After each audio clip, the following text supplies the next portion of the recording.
Bonjour à tous. Alors quelques rappels sur les molécules. D'abord quelques définitions et rappel de ce que c'est qu'une liaison chimique. Donc une molécule, c'est un groupe d'atomes liés entre eux. Ils sont liés par une liaison chimique. Quand deux atomes se rapprochent, ils partagent chacun un électron, ils mettent en commun un électron. Donc du coup, chacun gagne un électron. Et à ce moment-là, on dit qu'ils s'accrochent avec une liaison chimique, ou en fait avec une paire d'électrons, ce qu'on représentera par un trait. Alors pourquoi les atomes s'accrochent? Parce qu'ils doivent respecter une règle de la nature, qu'on appelle la règle de stabilité, qui dit que les atomes se transforment en ions ou s'assemblent en molécules pour avoir la même structure électronique que le gaz noble le plus proche dans le tableau de Mendeleïev. Donc les gaz nobles dans le tableau de Mendeleïev, c'est ceux de la dernière colonne, là, He, hélium, Ne, néon, Ar, argon, Kr, krypton. Et ce sont des atomes que l'on trouve toujours sous forme d'atomes, qui sont ni ions ni molécules. Ça veut dire qu'ils sont stables comme ça, ils sont bien comme ça. Et on a remarqué que tous les atomes, quand on les rencontre dans la nature, eh ben, ils ont la même structure électronique que ces atomes. Donc on va voir des exemples. Voici le dessin de 4 atomes, hydrogène, carbone, oxygène. Alors, ce sont des dessins simplistes. Il faut bien garder en tête que les atomes sont très petits. Donc on ne peut pas les voir, on ne pourra jamais les voir, même si aujourd'hui on fabrique des microscopes qui disent qu'on voit des atomes, des microscopes à effet tunnel ou des microscopes électroniques. Même ces microscopes ne permettent pas réellement de voir les atomes. Donc si on veut savoir à quoi ressemble un atome, on est obligé de faire des dessins. Et chaque fois qu'on fera des dessins, ce seront toujours des dessins simplistes. On n'arrivera jamais à faire le vrai dessin d'un atome, mais au fur et à mesure où vous apprendrez des choses sur les atomes, vous ferez des dessins d'atomes de plus en plus compliqués. Donc voici des dessins qu'on peut faire au lycée, et même il y a beaucoup de chimistes professionnels qui continuent à dessiner les atomes comme ceci parce que ce sont des dessins déjà assez détaillés pour expliquer plein de choses sur la structure de la matière. Donc dans ce dessin, on voit quoi? On voit le noyau des atomes avec des protons et des neutrons dedans, un certain nombre de protons et de neutrons, et des couches sur lesquelles sont les électrons. Alors vous avez peut-être appris l'année dernière que chaque couche se divise en sous-couches, les couches 1s, les sous-couches 1s, les sous-couches 2s, 2p. Bon, on peut simplifier le dessin en ne faisant pas de sous-couches, mais que des couches. Alors l'atome d'hydrogène, qui est le premier atome du tableau, il a un proton, un électron. L'atome de carbone, qui est le sixième atome du tableau, il a 6 protons dans le noyau et 6 électrons répartis sur deux couches. L'atome d'oxygène, qui est le huitième dans le tableau, il a 8 protons dans son noyau et 8 électrons répartis sur deux couches aussi.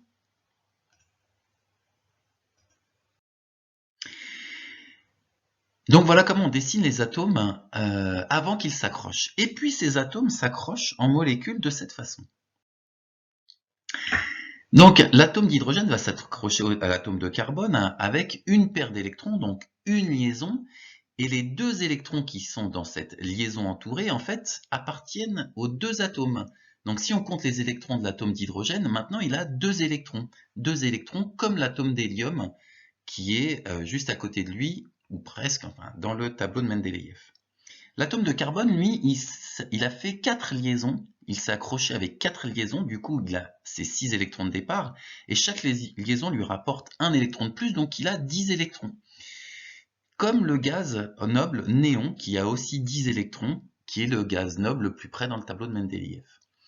Et l'atome d'oxygène, lui, s'est accroché 2 fois, donc il y a ses 8 électrons de départ, et il a donc gagné 2 électrons grâce à ce processus. Il a aussi 10 électrons comme le gaz noble néon le plus proche dans le tableau. Donc voilà le dessin d'une molécule, qui est un dessin compliqué à faire, et donc on a l'habitude de simplifier ce dessin comme ceci. Où on représente le noyau des atomes et les électrons des couches internes juste avec la lettre qui désigne l'atome. Donc C, ça, c'est facile à dessiner, hein. C, ça désigne un atome de carbone, c'est-à-dire un noyau à 6 protons. O, ça désigne un atome d'oxygène, c'est-à-dire un noyau à 8 protons. H, ça désigne un atome d'hydrogène, c'est-à-dire un noyau avec 1 proton. Et donc, les paires d'électrons qui font les liaisons sont simplifiées en dessinant des traits. Donc ça, on va le faire tout le temps, de dessiner des traits, des liaisons avec des traits, mais il ne faudra jamais perdre de vue que ça représente deux électrons qui sont partagés par les atomes. Alors si vous n'avez rien compris à ce que j'ai raconté, c'est pas grave. Il n'y a qu'une seule chose à retenir de tout ça, c'est que les atomes d'hydrogène, pour respecter la règle de cette stabilité, auront toujours une liaison. C'est pas possible qu'ils en aient 2, 3, 4, c'est toujours une. Les atomes de carbone ont toujours 4 liaisons et les atomes d'oxygène ont toujours 2 liaisons.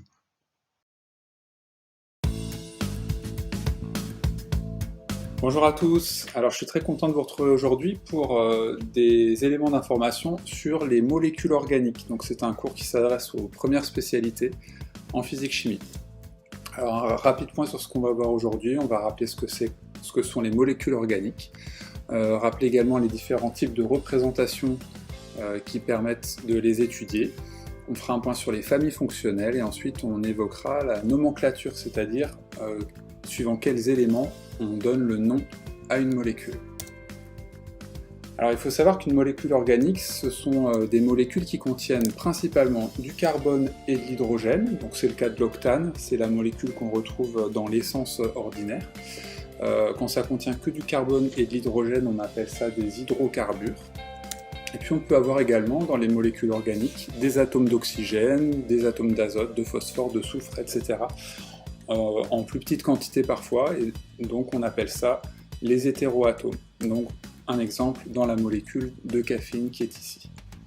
Alors historiquement, ces molécules, elles étaient appelées organiques parce que c'était les molécules qui étaient synthétisées par les espèces vivantes, les plantes, les animaux. Donc les scientifiques faisaient cette distinction-là. Et puis on s'est rendu compte ensuite qu'on pouvait recréer artificiellement au laboratoire des molécules tout à fait identiques à celles qui étaient fabriquées par les espèces vivantes. C'est le cas de la vanilline par exemple. La molécule que vous voyez ici peut être soit fabriquée dans les gousses de vanille de manière naturelle, soit synthétisée au laboratoire à partir par exemple de dérivés pétroliers. Et donc la distinction n'a plus lieu d'être.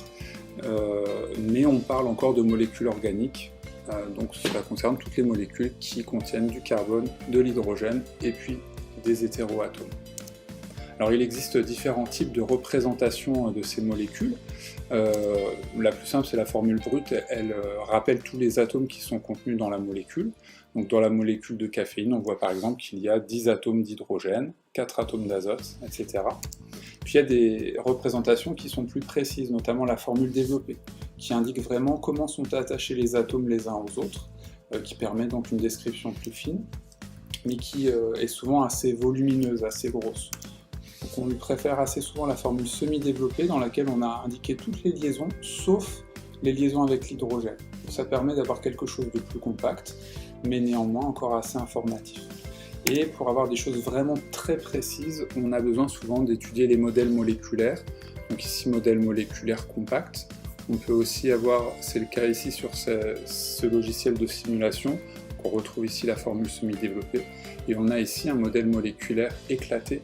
Alors ça c'est très intéressant pour les biologistes, les biochimistes qui veulent étudier vraiment l'interaction des molécules avec le vivant, avec les cellules, les organismes, etc. Et donc pour ça on a besoin vraiment d'avoir une représentation tridimensionnelle de la molécule pour voir où est-ce qu'elle peut se fixer dans l'organisme. Donc là le modèle moléculaire éclaté permet ceci.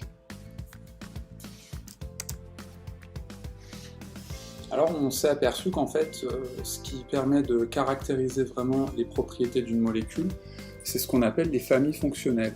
Là, je prends l'exemple de 3 molécules qui ont des masses moléculaires très voisines, quasiment égales, et pour cause, elles contiennent 3 carbones chacune, un atome d'oxygène chacune, et quasiment toutes le même nombre d'atomes d'hydrogène, et pourtant elles ont des propriétés très différentes. Par exemple, cette molécule, la substance correspondante bout à 82,5 degrés, tandis que les 2 molécules suivantes ont des températures d'ébullition plus basses.